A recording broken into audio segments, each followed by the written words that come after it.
All right. Hello again, and welcome to another episode of the Fun Fans Podcast. I'm your host, James Dillard. With me, as always, my co-host, Bailey Jackson. How you doing, B?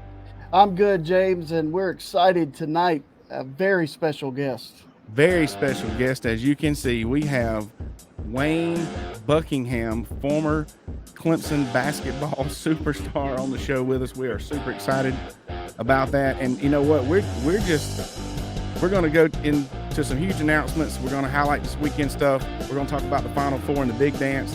We're going to give away a koozie and that kind of stuff. But we just can't wait to get into this interview with Mr. Buckingham. So we're going to just go ahead and trim this music down a little bit and go ahead and get started with that part. Here we go. Wayne Big Buck Buckingham. How are you doing this evening? I'm doing pretty good. How y'all doing out there in Clemson Lane? Awesome. Yeah. Hopefully everybody's doing great. So Wayne's a former forward and center for 1989 season to 1993-94. I'm very weird and technical about that kind of stuff. Part of the arguably the best basketball team ever, right? We're going to talk about that. The best. That's right. Finished 17th in the final AP poll with a 26-9 overall record. Was it a Sweet 16 or a Great 8 year? Sweet 16. Sweet 16. Sweet 16. Okay.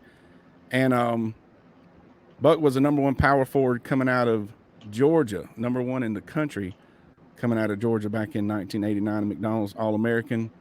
And we are just extremely excited. Also had some years in professional basketball. So welcome to the show, Buck. How about telling Tiger fans what you're up to nowadays? Man, everything good. But I want to say something, though. You said no one powerful coming out of the state of Georgia, but I was no one powerful in the country, number 9 overall in the nation. And I'm the highest ranked player ever signed with Clemson University, ranked number 9 in the country. That's right. Nice. That's right. I read it right the second time, maybe. It's in there. No, I'm messing with you.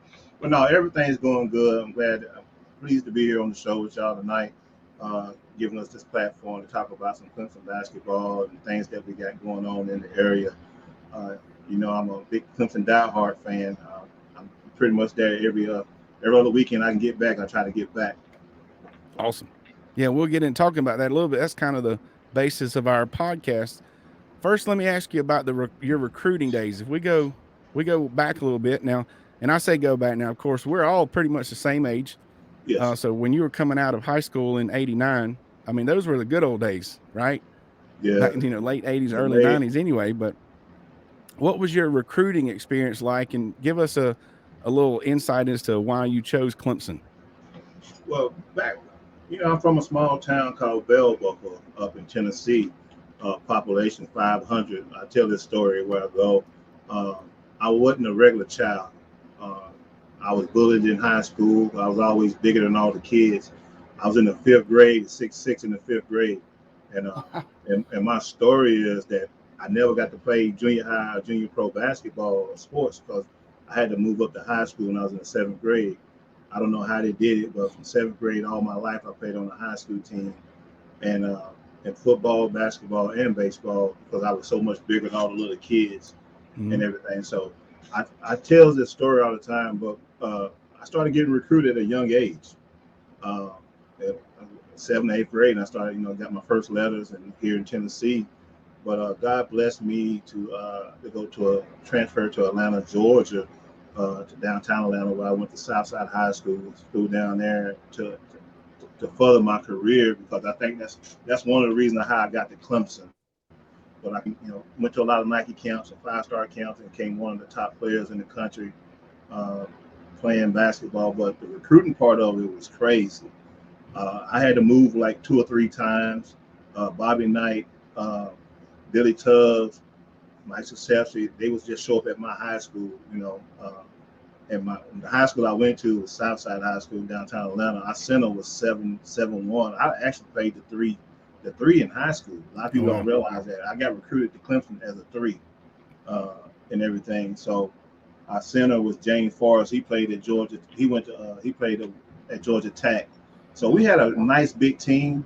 But the recruiting part of it, man, it was crazy. When I said I had every coach in the country come to our high school, everywhere we went and played at, it was coaches in the stands. our high school, we had to transfer games to Georgia Tech, to colleges to have our high school games because so many people came out to watch us play at that time back in the day. So it was real exciting. I love it. As I got older and look back on it, it was something that, man, people just don't understand. Like a high school basketball game sold out 2 weeks ahead of time. You know, it's crazy.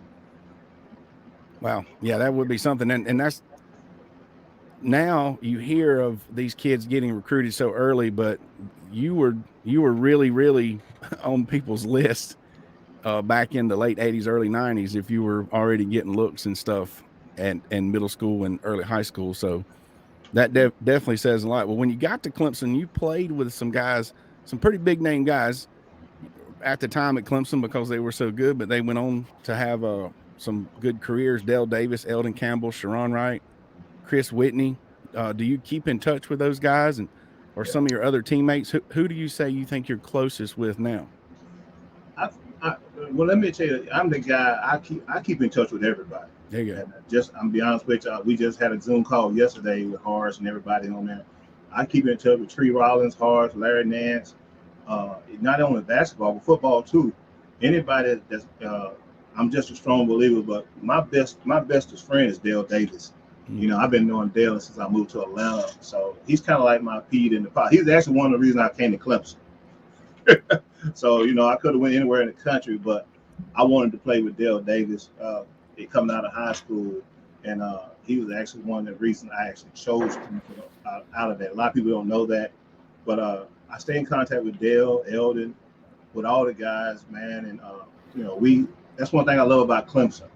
It's a family-oriented school, and even after we done graduated, went on with our careers, we still stay together, talk all the time on Zoom, and we even stay in contact with the football team.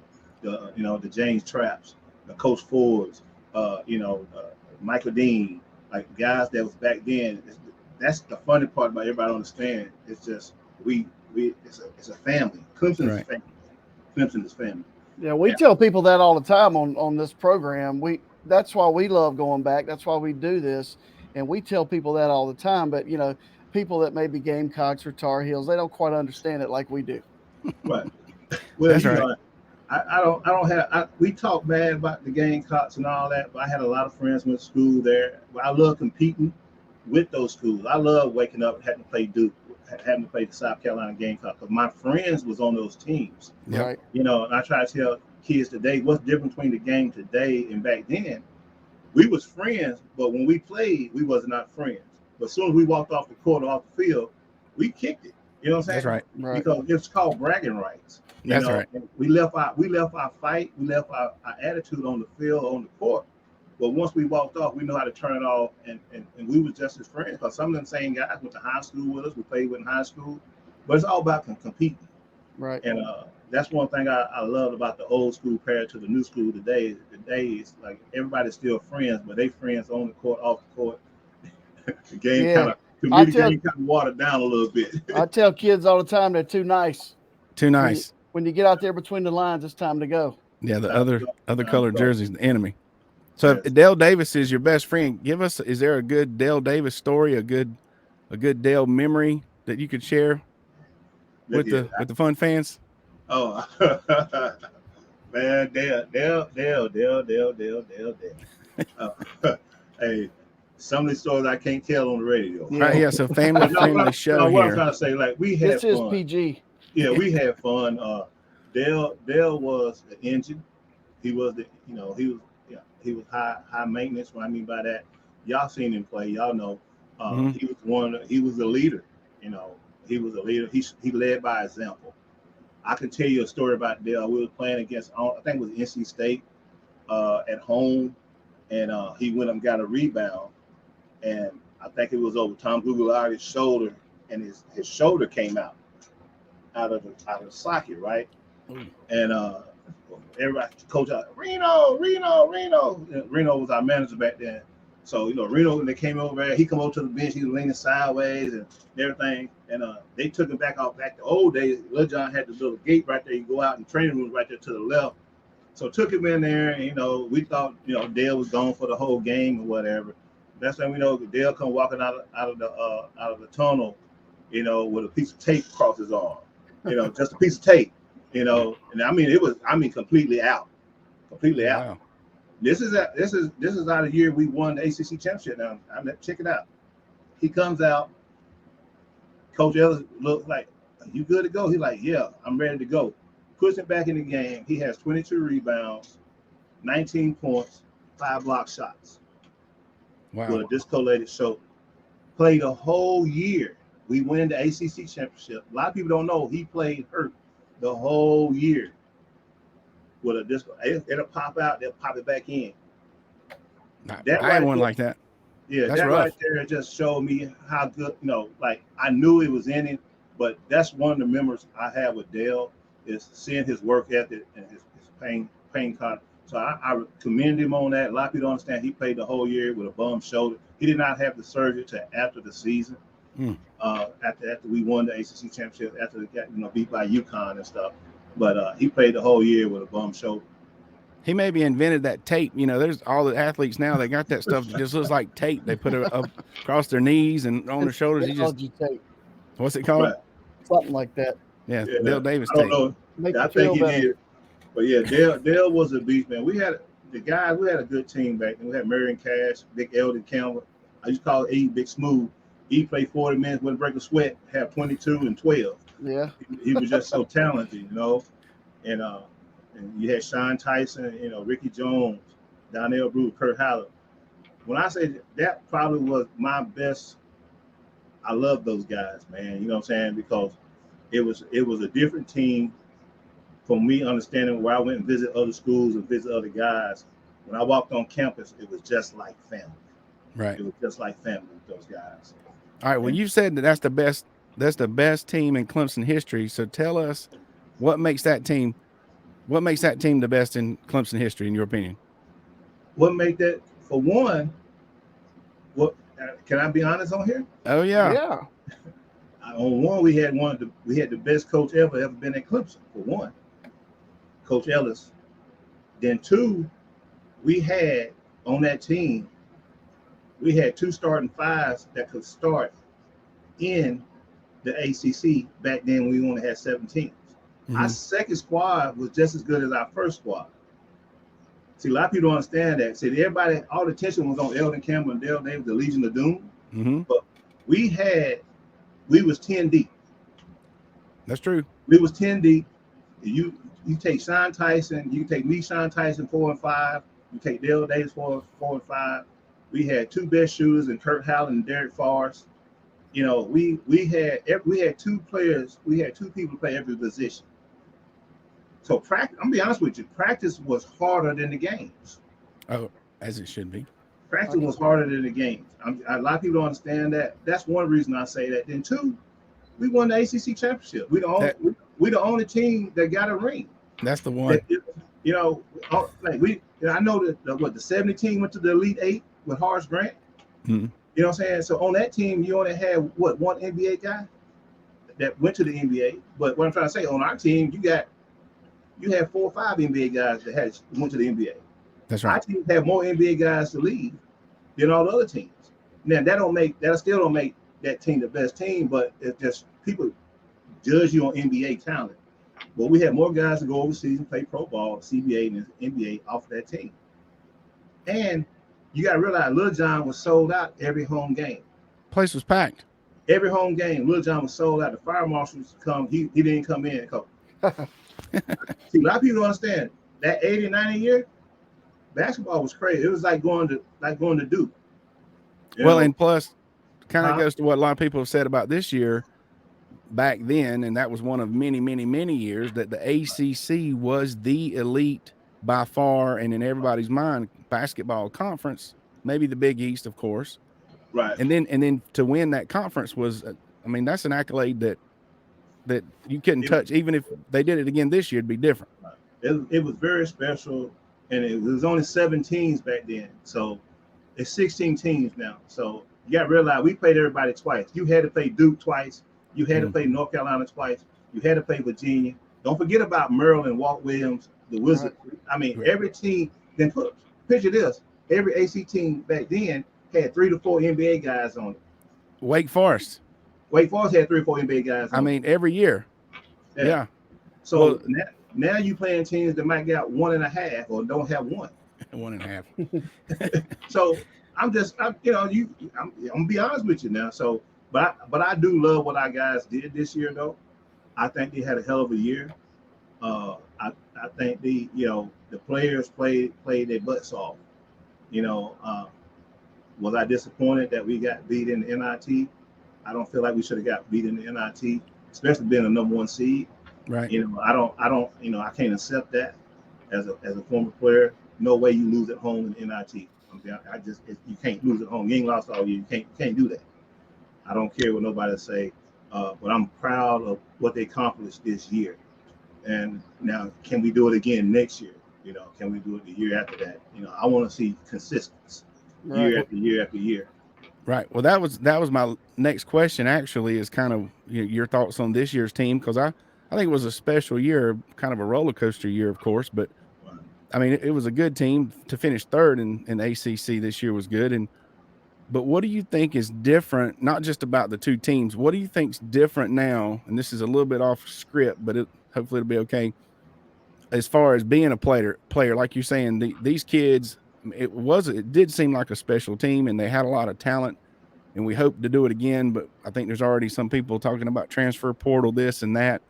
What other than maybe the obvious, and I know it's been a while, what's different about from when you played and the kids now that are in college, and maybe Clemson specifically?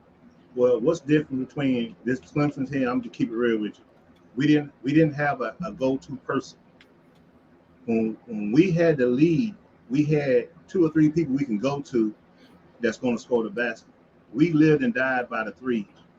We played small ball, and I'm just keeping being honest with you. We was leading the lead in 3-point shooting, but sometime when your 3 ball is not falling, you got to have an inside presence. That's right. The ball got to touch inside. That's it. So a lot of times we shot ourselves out of the lead.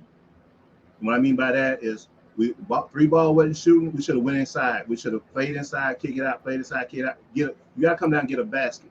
You can't just come down and jack up a bunch of threes. Then that's when you know that 20-point lead or that 9-point lead turns into a 1-point game. Right.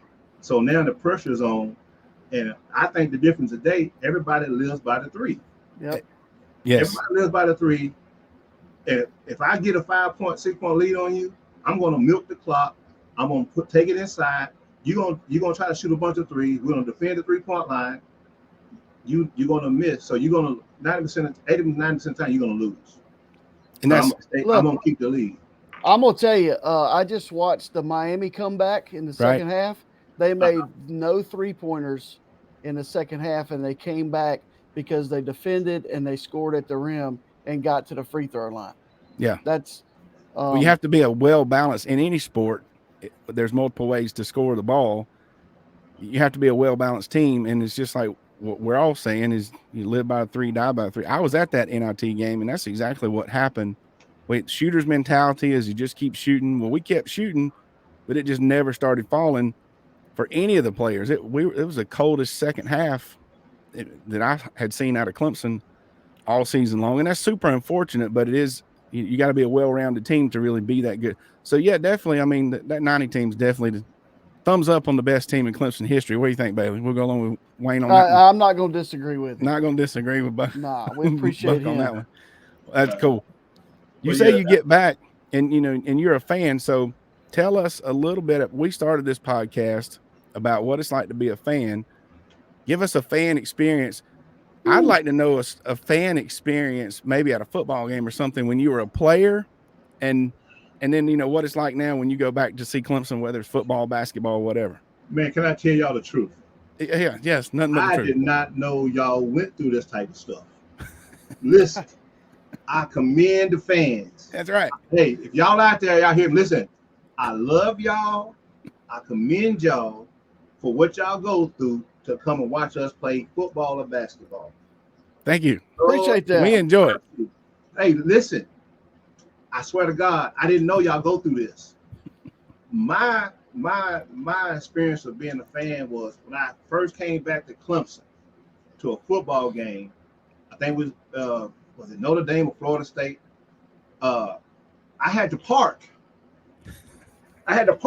Like God knows over like where the golf course is, right? And I called Tim Brady. I called and said, "Well, how am I supposed to get to the gym? I mean, to the."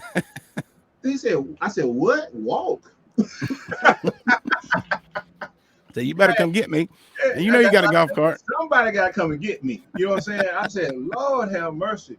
So that was my first experience by coming to a game where football, basketball games like they drive us to the back door, let us all walk right into the gym. So I was like, "Y'all do this?" He like, "Yeah." I was like, "Golly." Then y'all got to stand in line. Then y'all got, like, I respect y'all. Like, I swear, fans out there, I love y'all and I respect y'all. But we love it. Hey, I had to learn, not even just at Clemson. I went to see my niece play at Tennessee. Same thing. I was like, y'all do this every game? Y'all got to do this every game? Every game. So I had to, because we were spoiled. Y'all got to realize, athletes are spoiled. Yeah. We get dropped off at the gate, at the door. You know what I'm saying? Yeah. Like, we don't understand what y'all really go through. And but as a fan, it's different sitting in the stands. Now, as long as people ain't trying to get autographs and hit on you and all that, that's the only thing I didn't like about it. You can't watch the game because everybody find out who you are. You can't. Everybody ask you a bunch of questions. Yeah, we may experience that this year, Bailey. Do you think? Other than that, man, I love Clinton's atmosphere. It's different being on when you on the field. We hear y'all voice. We hear the echo. Like it's like our bodies like tensing up because the loudness. But being in there, man, it's that 12 man, that 6 man, it's crazy. Like the excitement, it's very exciting. I love it, and that's my biggest experience was learning how to be a fan. I had to learn how to be a fan. Well, we'll have to have you at the tailgate. We can see the stadium at least from where we park. We'll swing by the golf course and pick you up and bring you to our tailgating spot. How about that? Oh, most definitely. Hey, I told him I was going to buy me one of those the golf carts and leave it parked up there and bring, especially for football. Right. For basketball, they let us park right there by they give for football. Hey, we just normal. That's right. It can. And it can get rough with all the construction going on. It's just every year it spreads out further and further and doing some really nice stuff. But for some parking, it kind of there's IPTAY parking across the lake now over at the church at New Springs. So right. Anyway, all right. Well, we're to the point now where we can talk about your fundraiser and your scholarship. So lead us into that. Let's talk about the event is called the Clemson Alumni Weekend. We do it in the summertime. It's in August 4th, 5th, and 6th. We started this 4 years ago. A good friend of mine, Sharon Wright, y'all remember Sharon Wright, got sick and had Mercer and had cancer. I do celebrity golf tournaments to help other nonprofit organizations. So what I did was I created the alumni weekend there at Clemson after Sharon's first year. I called a bunch of football players, a bunch of baseball and basketball coaches. We all got together to raise money for him. It was very successful, and we had a wonderful time. I think that first year we had over 25 orange jacket Letterman. Like I'm talking about for football and basketball. It was the first time in Clemson history that all sports came together to do something. And everybody had such a good time. They were like, look, you need to keep this going. You need to keep this going. So I decided to make it an annual thing. And the first year we did Sharon Wright. The second year we did Brian Mance. He played football at Clemson. The third year we did raise money in remembrance of Annie Tribble, Miss Barbara Kennedy, and we kind of honored the legends of Clemson, the golf coach, the former football coach, and we did honor them, raise money. We donated money to Dabo Swinney's All In for cancer. We helped some other athletes and people in the communities. So all the proceeds stay right back into Clemson. And this year it's our 4th year, and We got our Clemson Scholarship Fund. It's for kids that want to come to school at Clemson, for former players. Say you had a child, you played out of state, need some money, do that. And it's set up for kids with disability, learning disability to go to Clemson. It's very dear heart to me about disability, learning disability, because as y'all know, I was one of those kids. I was diagnosed as dyslexic when I came to Clemson. So I had to go through those processes at Clemson, and Miss Annie Tribble was one of the ladies that got me tested and found out what was wrong with me and everything. And I'm very big on that. So this scholarship helps young ladies and young men that's dealing with those type of issues, and all the money goes right back into Clemson for that. And the alumni weekend is to bring everybody back, to give back into the community and to help out Clemson, and not only Clemson the school, Clemson the town. Mm-hmm. And we do it in the summertime. So we got about 120 guys coming back this year. We went from 25 to 50 to 60 to like 120 this year. So it's growing and getting bigger and bigger. So if you ain't never had a chance to hang out with LeVon Kirkland or Coach Ford or Coach Ellis or Eldon Campbell, Horace Grant, Dale Davis or James Trapp or Ed McDaniel or Ashley Shepard, these guys will be in town that weekend. And that Friday we do a tailgate at the Conference Inns and Suites. It's free for everybody to come out and hang out, local people business. And that Saturday we'll have an orange and white gala at Lakeside Lodge. This year we're going to have a roast between the 81 national championship team against the 90 championship team. All the proceeds that will be raised, we have a silent auction. All the proceeds for that will go straight to the scholarship fund at Clemson. Now it costs to come to that.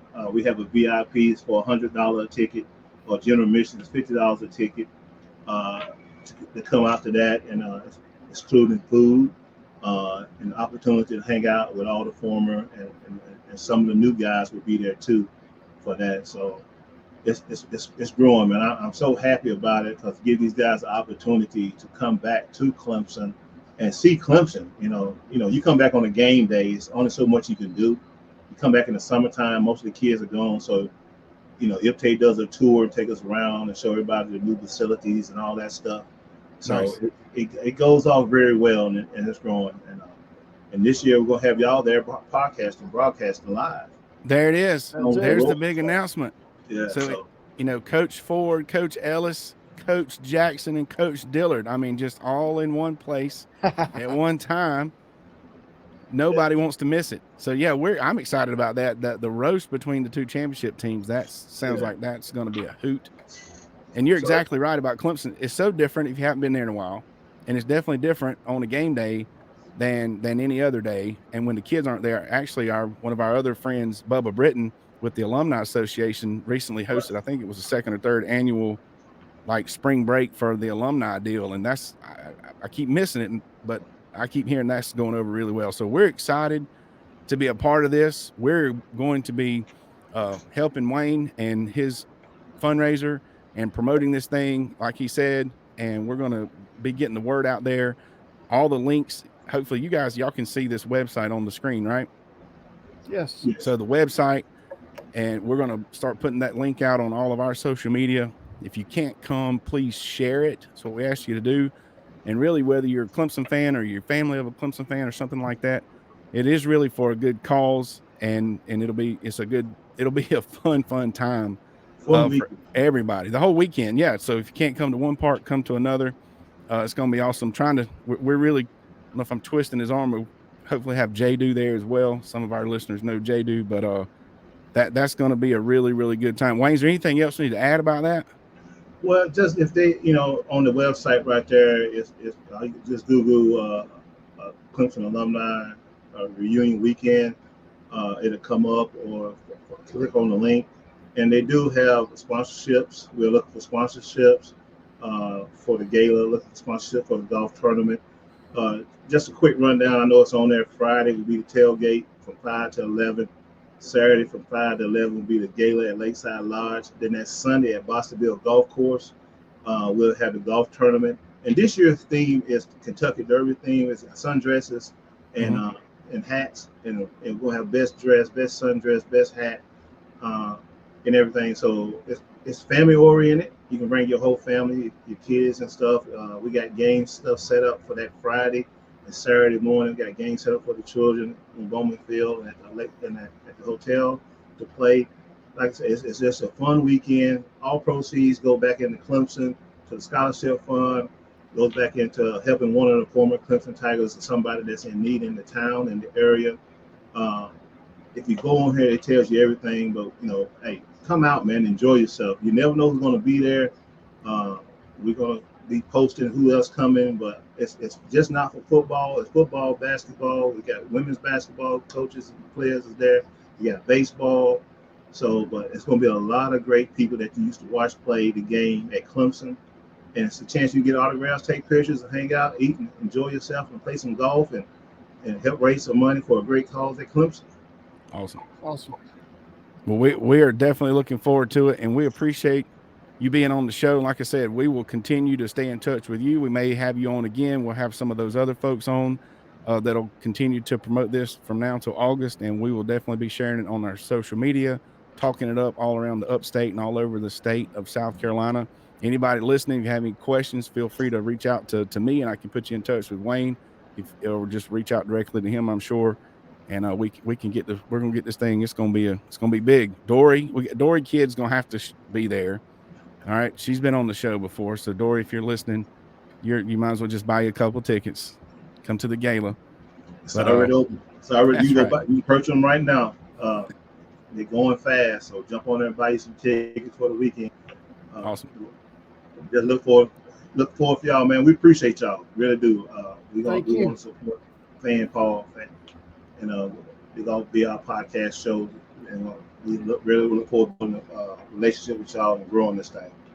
Same here, and we appreciate you being on tonight. And go Tigers. That's right. Go Tigers. See you for life, baby. See you for life. That's right. We'll talk to you soon. Did I kick him out? Yeah, hopefully. I think you did. Sorry. I have to apologize later. Yeah. Didn't mean to kick Wayne Buckingham out of the studio. But that was awesome. How awesome was that, Bailey? Well, it's pretty cool because I remember being a junior, senior in high school, watching those guys play, and all those names he mentioned. Man, I was locked in. I knew the ACC inside and out, and he was certainly part of it. So that was cool. Can't wait till August. That's going to be awesome. All right. Well, we need to get back to mentioning that we are the Fun Fans, proud part of the Fanboy Fangirls Sports Podcasting Network. If you're a true sports fan, the Fanboys Fangirls is perfect for you. Find various nationwide podcasts and other sports media at thefanboys.com and all over social media. The Fun Fans Podcast is the official podcast for Clemson fans. You can scroll to the bottom of thefanboys.com and help us help troops. We love helping troops. What else do we love, Bailey? We love Rubens. Food, sports, spirits, and catering. The best wings around with 2 locations in the upstate. In Greer at 1083 Batesville Road. And that's the one you go to all the time, right? Pretty much.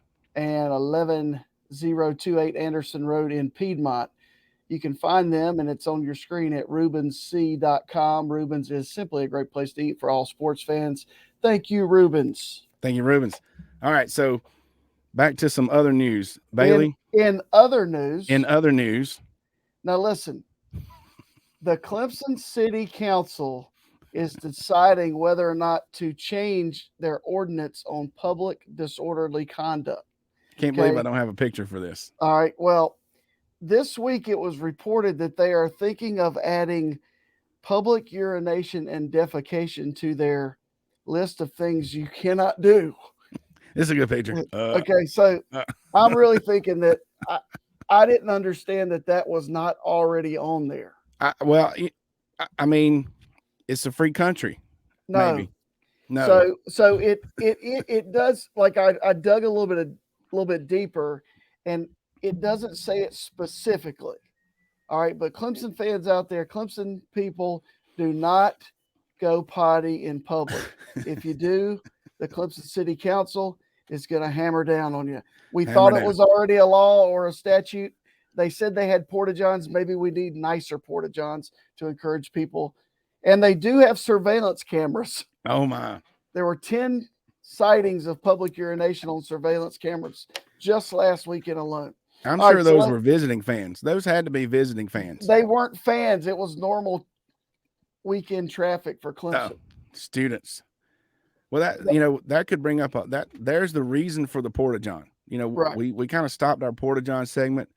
Maybe if we brought back the Porta-John segment, we built up the importance of the Porta-John. They have them downtown Clemson. They need nicer ones like you. The They one need lady said they're just not choosing not to use them. Now, people just use the Porta-Johns or find a restroom in a restaurant or a bar or somewhere if you've got to go that bad. So please do not do it in the beautiful city of Clemson. Okay. Next new news. Next news. Let's talk about how the baseball team. Nope, we're going to talk about my new niece first. Oh yeah. News. You ready? Yep. So this week, my brother and his wife were blessed with a little girl, and she loves her Uncle Bailey already. And there's my son in the picture also. So we're super happy for them. And she already has Clemson gear. So now we can talk about baseball. There we go. Congratulations. Thank you. Yes. So the baseball team defeated Winthrop and Kennesaw State during the week, but dropped the series 1-2 this weekend against Georgia Tech. Seems they're still struggling with some pitching, but I think they're showing signs of, growing team and getting things together. And at least we have 15, 10, 2-4 overall. They need some pitching. I mean, not to bash the pitchers we have, but they seem to be scoring some runs. I'm going to be honest, I haven't kept up with it as closely as I should have. But that seems to be the issue. But the softball team. We've got the softball team. Unbelievable. Those ladies, basically, here's the update. They've won every game since last week's podcast. That's a pretty good update, right? Right. And they're still ranked 4th and 5th in the country, whichever poll you look at. Yeah. 32-1 overall, 9-0 in the ACC. That's right. They're unbelievable. So, all right. And speaking of ladies, we did play, and we talked about the NIT a little bit. Our ladies had an NIT victory early in the week. My youngest and I, that was not really a reaction to the news at Clemson about not defecating and urinating in the public. I was just taking a picture. That's us at the SO. See, that's how fun fans do it. You told us that we shouldn't be tailgating, but even though we should, not that we shouldn't be, but that wasn't the thing. I didn't say you shouldn't. I just said nobody else is going to be doing it. Just right. Okay, so we went to the SO. The best thing was we were on spring break. We beat the traffic. Okay, it's documented traffic anxiety. We avoided all that. We left here about 3:00. We were in Clemson by 4. With the SO by 4:15. So you can see the appetizer there. Those chili cheese fries, they were pretty good. So that was a good time. And that was the one they won by a point. And I'm going to tell you right now, and if anybody's been watching women's basketball, when in the postseason, when these teams are evenly matched up, I think what gives women a bad look, I guess you could say, as far as what the fans is, they're about half the women's team are way, way better than the other half of the women's teams. And, that's not the best thing that the fans want to see, but these postseason games, the tournament games, that we've hosted some tournament games up here in Greenville. So kind of caught a little bit of that and heard people talking about it. The NIT game that we saw, that's as good entertainment as the boys. In a way, I've seen people post, and I kind of believe it. There's a lot of ways it's kind of better, basketball in a lot of ways. It's different. But those girls they're getting after it, and it is really, really fun to watch, just as fun as watching the boys, especially when the ladies are evenly matched up, and that was definitely a close game that they had against Auburn. I'm going to tell you who's really good, the Lady Gamecocks. Yeah, I mean, it's unbelievable. They're unbelievable. Really and when they good. play another team that's really good, it's a really, really good game. It's really fun to watch. But now, unfortunately, our Lady Tigers dropped their Super 16 NIT game against Florida. I thought they had some suspensions. Butler's former school. Oh, really? Yep. Anyway, but you know who never loses? J-Do, MC, entertainer, entrepreneur. He better be at this gala You want somebody to liven up your party, corporate events, just put that man on the mic and let him do his thing. Not only J-Du's a friend of mine, I've seen him work, and you will not be disappointed anytime you put J-Du on the mic at your function. You can find him at itsjdu.com and on all forms of social media at itsjdu. So speaking of, Bailey, I mean, we both now have galas on our calendar. Isn't it weird how things happen? 6 months ago, 8 months ago, whenever, how many months ago we first started reading J-Du's spot, and he talked about getting hired to do galas. We literally were like, we're researching to figure out what a gala was. And now I've been to a gala, and I have 2 more on my schedule, and we are going to be, I guess, one of the hosts or whatever it is we're going to be doing at Buck's fundraising gala. That's going to be pretty cool. Isn't it just weird how the world works? I mean, for Wayne Buckingham to reach out to us and want us to be involved, it is a step in the right direction. We keep moving forward, and there's going to be some really cool people there. Some people that when I was a kid, I would have, please sign my autograph, and I may still do the same thing. But I'm excited that we will be part of it, and we are already on the website for Wayne Buckingham's fundraiser weekend, and it's a really cool thing that he does. It is really cool. Let's talk a little NCAA basketball tournament. Let's do it. The Final Four is set, James, and really? We talked about conferences, which conferences were better. Have we talked conferences? Has there been conference talk? We have Florida Atlantic University. Is that an SEC team? It's Conference USA. No, we have UConn from the Big East. We have San Diego State from the Mountain West, and we have Miami from the Atlantic Coast Conference. That is a 9 seed, a 4 seed, a 5 seed, and a 5 seed. Okay, wait a minute. Well, did I miss something? You just listed the Final Four. Yes. And the ACC is represented, right? Correct. That I must have missed a team from the SEC or the Big Ten. No, they're not in there. I missed that. Yeah. Man, I can't believe it. Wait a minute. I thought we were the down conference and they were the big timers. Well, let's don't get into that. Okay. Yeah, we're not really conferences. Here's the thing. This is the force us. There are 3 first-time participants in the Final Four. It's the first time that's happened since 1970. All right. And honestly, I don't know if anybody wants to play UConn. They have won their tournament games by an average of 22.5 points a game. Okay. And they're coached by a Hurley, whose brother is the infamous Bobby Hurley of Duke fame, and Christian Laettner, his buddy. But Billy Hurley is the coach at UConn, and they're playing really high-level basketball. Now, I would like to say that Jim Larinaga, the coach at Miami, first ever trip for Miami to the Final Four, and because they're in the Atlantic Coast Conference, I'm pulling for them. But he also took George Mason to the Final Four in 2004, and he was twice in the Final Four as a Virginia assistant when he coached a guy named Ralph Sampson back in the early 80s. So he has some experience. He's 73 years old. He'll be the oldest to ever win a national championship if they were able to pull it off. Well, so there you have it. I love the Cinderella stories, and I'm the underdog guy. And we really aren't conference people. We were kind of forced to defend our conference. I really do hate that, but we do it sometimes. So I'm pulling for FAU. The FAU's the Cinderella story, right? Well, they're 35-3, but they're 9 seed. They upset everybody that they beat, maybe. Well, I'm pulling for them. Yeah, but I'm gonna tell you, and they said it again on the broadcast today. These tournament, the seedings you can throw out the window if they're going to leave everything like it is with the transfer portal. Because if you have a young team, you can get old quick. Pack, the shooter for Miami, he played for Kansas State last year.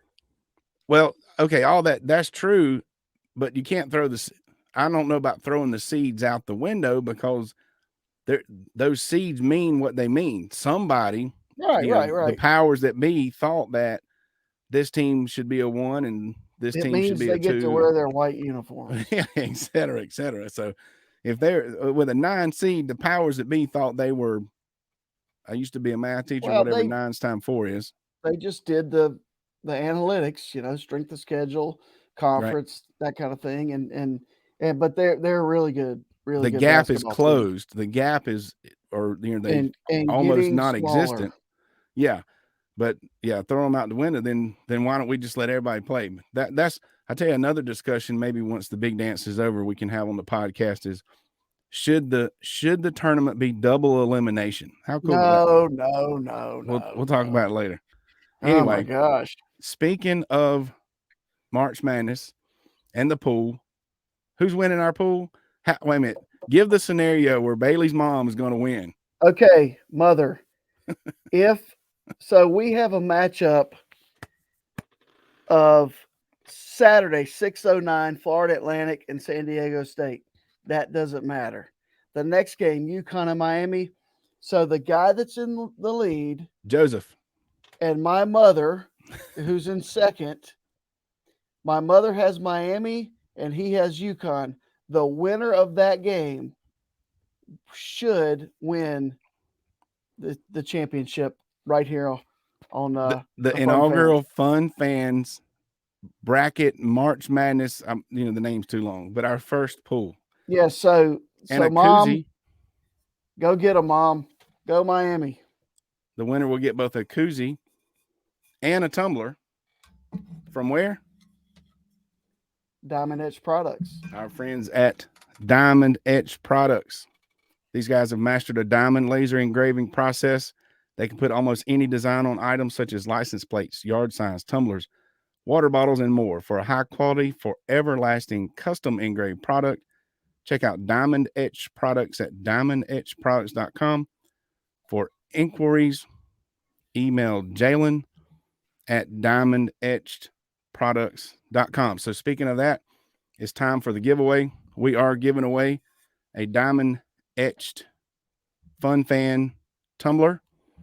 If you did not win, you can find it on our merch store. The links are posted all over our social media.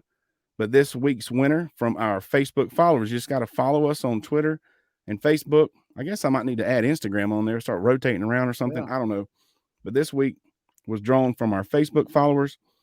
And this week's winner is Paige Belcher from Bowling Springs, South Carolina. So congratulations, Paige. I'll be reaching out to you for your shipping information. Home of the Bulldogs. Which it is Bowling Springs. So maybe I can just swing by and drop it off and save $6.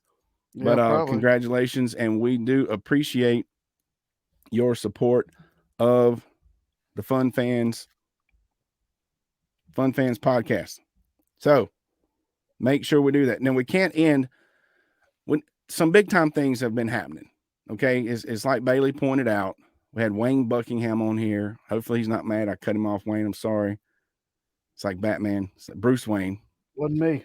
I don't have the controls, Wayne. I'm sorry. Don't make Wayne mad. Sorry. So and some other big names are coming on here. We're going to help with we're going to be at the gala. But there's a big sign that some big things are happening with the podcast. And that is, we finally got our first Clemson sucks comment from a Carolina fan on our social media. Yes. We have arrived. Yes. But we will not respond to that because that's not what this is all about. Right. We don't say Gamecocks suck. Do we? Never. Hey, we just gave the Lady Gamecocks some big time props. I give credit where credit is due. Period. That's right. But hey, if we're getting those kind of comments, that must mean we're doing something right. Hopefully we're entertaining college fans from all over the place, from all schools. That is our goal here. And we do appreciate you guys joining us. Talk with Wayne. We talk basketball. We talk baseball. We talk brackets. It was a huge show tonight. Thanks again for checking us out. Don't forget to click subscribe on your favorite podcast platform. Sometimes I tend to forget now that we're doing video. We're still out there on Spotify, iHeartRadio, Google Podcasts, and Apple. But definitely follow us on social media and subscribe to our YouTube channel at Fun Fans Podcast. We're going to continue bring some great stories, some awesome guests. And I've been talking about getting the IPTAY president on here. I hadn't forgotten about that, but I'm telling you, there's a guest that's lined up. There's going to be an interview that's even bigger than the IPTAY president. And that's all I'm going to say. I'm just going to leave it at that. Coming up about mid-April, big. We got some radio personalities coming. Dean the Hack Cox is scheduled to be with us. Anybody that's a Clemson fan knows who he is, so you do not want to miss the show. Bailey, you got anything else for us this evening? No, great show. Glad Wayne was on here, and we look forward to supporting what he's doing. And hey, rubbing some elbows with the Tigers, baby. That's right. That's right. So on behalf of the Fun Fans Podcast, Jay Thriller Entertainment, the Fanboys, Fangirls Podcast Network, and Bailey Jackson, I'll see you next week. Thanks for listening, and go Tigers.